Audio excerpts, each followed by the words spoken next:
Hello, everyone. Welcome to Development Palates. I'm Aaron Loomis coming to you from the Drew Estate Studios. With me today is Jiunn, Lou, Seth Geis, and John McTavish. How you guys doing? Doing well. Yeah. Nice. So today we are talking about the Cigabon. Cigabon. There you go. Look at that band. Does that remind you of anything? The Look at, cigar's look, at that, look at Robusto, that cap. 5" by 50. Comes out of the Tabacalera Palma factory in the Dominican Republic. Wrapper's Ecuadorian Sumatra. Binder is Dominican Corojo. Filler is Dominican Olor Ligero. Piloto Cabano Seco. And Criollo 98 Ligero. Blended by Hochi Blanco. $10.50 is the price tag. Robot time. It's Where'd you lose me? there you go. there we go. Blended by, I think you were saying Hochi Blanco. Hochi Blanco blended this. $10.50 is the price Mhm. tag. Cigar was released in February of 2021. We picked these cigars up from Napa Cigars, so you can give them a call. They ship, and yeah, a nice place to pick up some cigars or visit if you're in the Napa area. All right, Jiunn, tell us about your experience with the Cigabon. Cigabon. It's got that allure you love so much, June. Yeah, that's why. That's why I thought the first third was good and the rest was average. They had all that old lore up front. So I thought the first third was actually pretty good. It's like this, like a sweet bready consistency. I didn't get much like cinnamon, but I got this like black pepper thing. But I can see how some people could think, hey, there's spice, there's sweetness, there's a breadiness, cinnamon-ish. But I kind of thought that overall, but once it kind of got to that second, third part, a lot less flavors. I started getting also this like sour, like a citrus rind kind of a thing going on. So it's like when you taste, I don't know, like perhaps like grapefruit, right? It's sour, but it's also kind of like bitter. So I started getting that. But overall, I kind of feel like, this is a great name. I would have done better in terms of the band, because the band looks kind of cheap, I thought. But I thought it was fun. Like, not my style in terms of like cigar branding, but it's eye catching. All right, Seth, what were your thoughts? Yeah, I mean, the first third started out.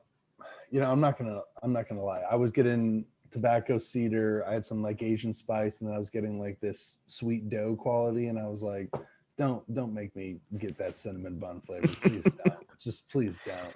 And then I get into the second third, and it was like I was getting that cedar tobacco. I wasn't getting the dough notes, but I started getting a little bit more cinnamon, and I was like, if they put it together all in the final third, I'm just going to just quit. Like, this is just, I don't know what I'm going to say, but it stayed right in line. It wasn't mind blowing. It was really simplistic. I mean, there were some basic flavors to it. I think it was like just medium in strength and body from beginning to end. Good construction. All right, John, what were your thoughts? Yeah, I also thought the first third was good. It's kind of a sweet haze, spicy, mild citrus. It was pleasant. It was enjoyable. It was engaging. A little bit of chocolate in there just to mix things up. And then, you got a little bit of that to sort of start the second third. And I'm like, oh, is this cigar actually going to deliver? And then it was like, no, it's not going to deliver. You fool. You've fallen for the oldest trick in the cigar world. And then it was just kind of, woody. And I was like, okay, this is wood, a little bit of wood, some more wood. I'm like, it's a cigar. Okay. And then in the last third, I think it tried to kind of push back, come back with a little bit of chocolate. And then it was like, no, you're going to smoke some wood, some more wood and wood. And I'm like, and when you said the blend had a lot of Dominican tobacco, and I was like, yeah, of course, because I'm the Dominican hater. Construction was pretty good, although I will say, because it doesn't really factor in the score, but man, that was like, whoever works in quality at that factory, I'd love to sit down and have a conversation with them and hold up my cigar and be like, does this cap look like something that you should release as a premium cigar? Because I could come and I could put a better cap on the cigar. It was not should not have been released. It was like a lumpy hot mess. And so anyways, that's my spiel. Aaron, how was your experience? Yeah, for me, I thought the flavor profile was pretty basic and monotonous. Other than the pre-light aroma from the foot, nothing really that reminded me of a cinnamon roll. That was pretty disappointing.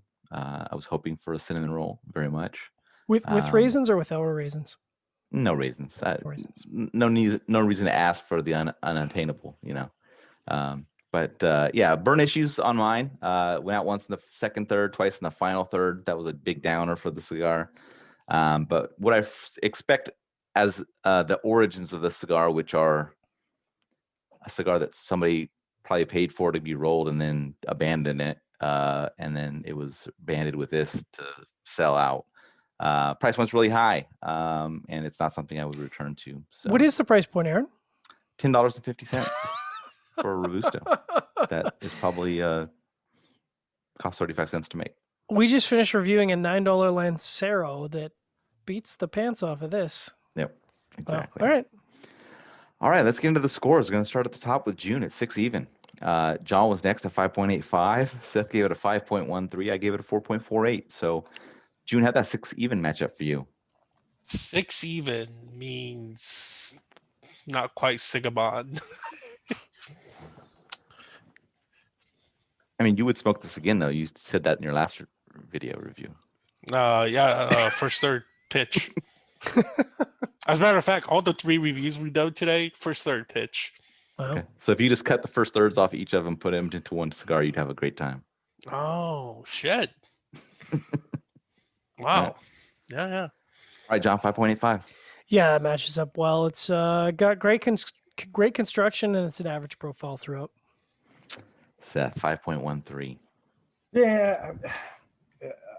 What I was pretty harsh, and I mean, what the hell are we doing? I mean, it's just like, it's not us, but like, He's saying all this because he knows that Jose is going to call him and ask him why he hates his cousin, and when he does, you can tell Jose that I want to go down to the Dominican and have a conversation with Jose or Hochi and say, is this really the best you could do, Hochi? I want you to be honest with me.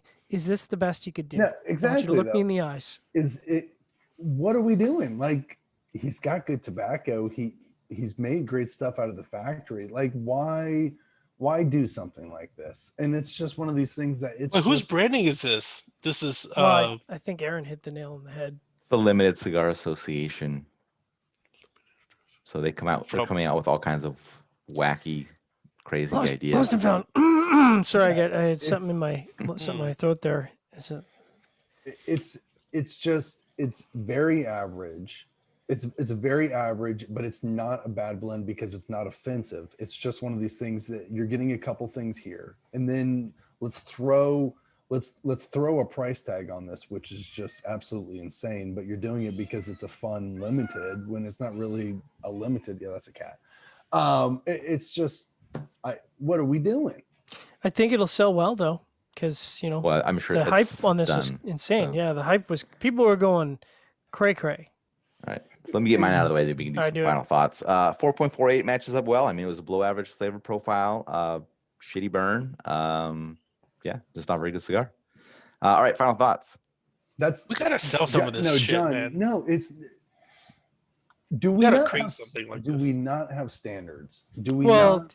Do we Here at There Developing isn't. Palates, we have standards, and people call us haters as a result. But the truth is, we're willing to give a 448 to Davidoff, to Padron. We don't give a shit what your factory name or what your heritage is. If you put out a bad cigar, we're gonna call you on it, and we don't care what family you came from or what your lineage is or whether you're born in Cuba or whether you're born in Guys. Nicaragua. That 10th anniversary from you know who. Good shit. Who's that? We're not gonna talk about that online. Okay. Oh. So this is lazy branding under Yes. the guise of clever branding, and it's destroyed. Well, I'm not going to say it's destroyed because it hasn't. So the craft beer industry thrives on this, and it's sad because Americans are so fucking stupid that they It's- slap it up. It's the You lowest know, common denominator. It's horrible. Yeah. And it's made it to the cigar industry, and the cigar industry should be policing itself. They're not doing a very good job of it, but Yeah, we need to bring back industry shaming where people just, post and say stuff like this is really low effort. I expected more. But the problem is that the people who used to say something about this have lost their way, and they've forgotten because they're lazy about it now. It's one of these things that, there was a couple retailers who when this whole FDA thing came through, basically were like, you know what, at least this is a way. I would rather have less inventory and have a handful of brands who actually care. Consistent long-term brands that are established. Yeah.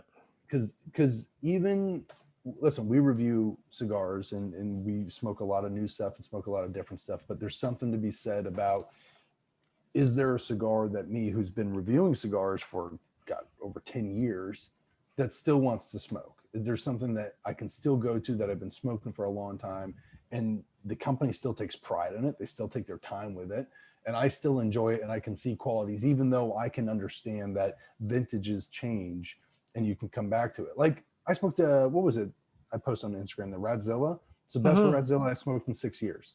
I still smoke Radzillas trying to get some good qualities, but they've had bad years and good years, and it's nothing against True Estate. It happens, but I smoked a great one. It's like, damn, that's why I want to smoke these things. Not this fucking shit. Don't buy it, people. Don't encourage them. Napa Cigars has a wide range of cigars that are way better than this at a way better price. And, well, at this point you can't buy it anyway. So, but, go in there and say, look, I'd like this experience, but better and cheaper. And they'll be like, oh, we have thousands of options for you. Exactly. Just go find something you really enjoy and then go in there all the time. Napa will appreciate it too. All right. If you're just catching this video on YouTube, be sure to subscribe to us. Also check out the full written review on the website, developingpalates.com. Follow us on the social media channels, and you can catch all of our review recaps on podcasts, iTunes, Google Play, and Podbean. Thank you for tuning in. We will catch you on the next one. Cigabon.